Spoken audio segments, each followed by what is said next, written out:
Want to see something super satisfying? Yeah. Look at that. Where'd it go? Don't even have to, it's magic. Yeah, it's so it's satisfying.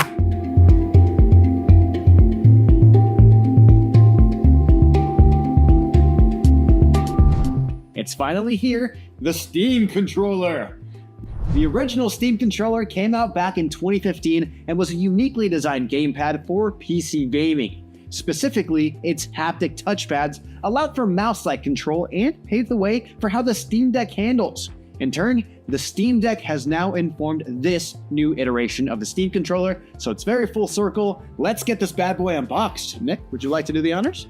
Yeah, right here you've got an image of the Steam controller itself, obviously. Your games at your fingertips. And then on the back, the controller, obviously, a USB-C cable. I know you don't have any of those at home, so now you'll get one. And the puck, which is a really interesting device. We'll go over that in a minute. Let's unbox it. Resale value is gone. So we're gonna open it up here. Let's take it out. Yeah. So first of all, the controller is very striking. It seems very much like a Steam Deck, but just you took out the screen and put the two edges together. Yeah, so unlike the Steam Deck, it uses two TMR magnetic sticks with capacitive touch. There are two trackpads which can be customized throughout Steam input. These are also pressure sensitive for configurable click strength. You get 4 programmable back buttons on the handles and capacitive touch sensors on each handle to detect whether or not you're gripping the controller. Inside, you have 4 haptic motors, 2 under the trackpads for HD tactile feedback, and 2 in the grips for HD game haptics and rumble. There's also a 6-axis gyro for motion controls. We also have a magnetic connector for the puck, which uses a 2.4 gigahertz connection protocol through its charging pod for low latency input. It's also packing a 8.39 watt-hour lithium-ion battery, which Valve claims gives you 35 hours of gameplay. Gotcha. So a bit of a step down battery life-wise versus the V1, but a lot more punch to be packed by this controller. Way more tech in this compared to the old one. So while you're not going to get 80 hours of battery on some AA's like before, 35 is pretty good. Yeah. And honestly, it is kind of unlimited because we'll talk about this. Yeah, because this is the part that really stands out to me. I was expecting this puck to be way bigger. Yeah. This is tiny, hand for reference. Like, look at that. That's so thin and so tiny, and it just let's get a snap test. Let's see how satisfied this is.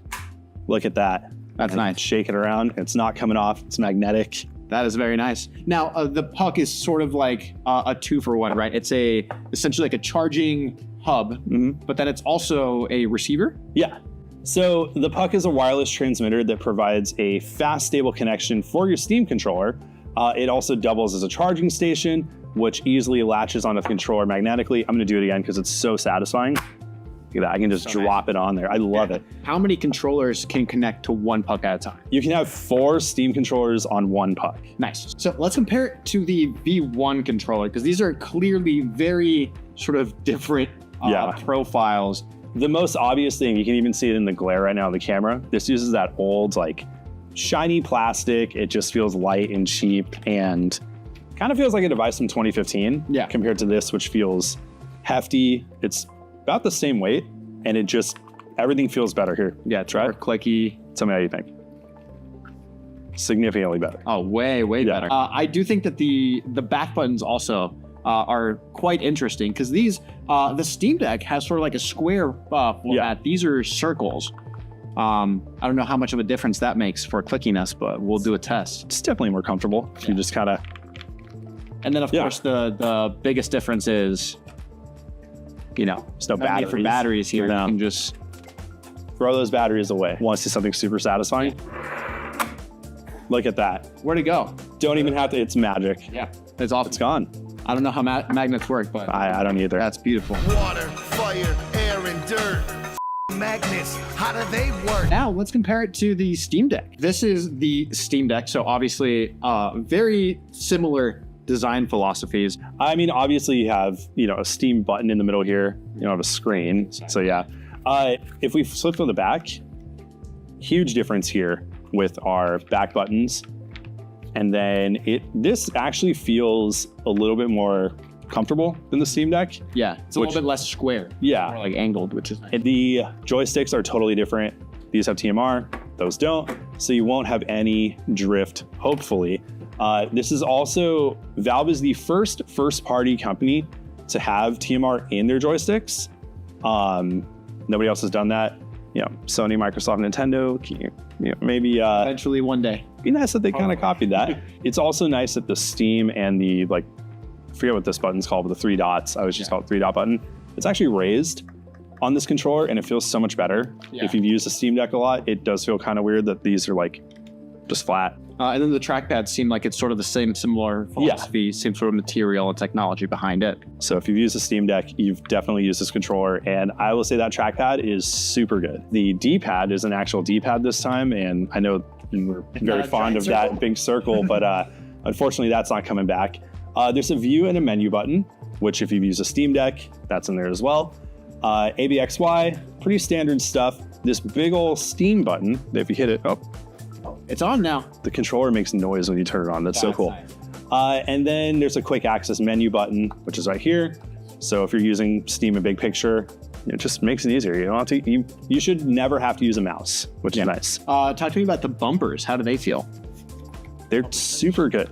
Yeah. They I would say they feel pretty similar to a PS5 controller. They're not as like tight as an Xbox, if that makes sense. So it's like really comfortable. This controller is super comfortable. I kind of don't want to put it down, to be honest.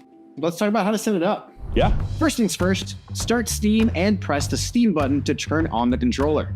You'll be prompted to update the firmware, so just follow the on-screen prompts to get your devices up to date. For a gamepad first experience, use Big Picture mode, which you can open quickly by pressing the Steam button on the controller. The Steam controller works great with a docked Steam Deck and other handhelds. You can also use Steam controller with any device running the Steam Link app. This includes Windows, Mac, and Linux PCs, as well as tablets and smartphones. The Steam controller is designed exclusively for devices running Steam and is not compatible with consoles. Valve promises that the controller will pair seamlessly to the newly announced Steam machine without the use of the puck. Additionally, infrared LEDs built into the Steam controller will allow it to be tracked by Steam's frame camera, which will hopefully release later this year. Alright, there you have it, the new Steam controller. Release dates and pricing info aren't available just yet, but be sure to stick with IGN for more coverage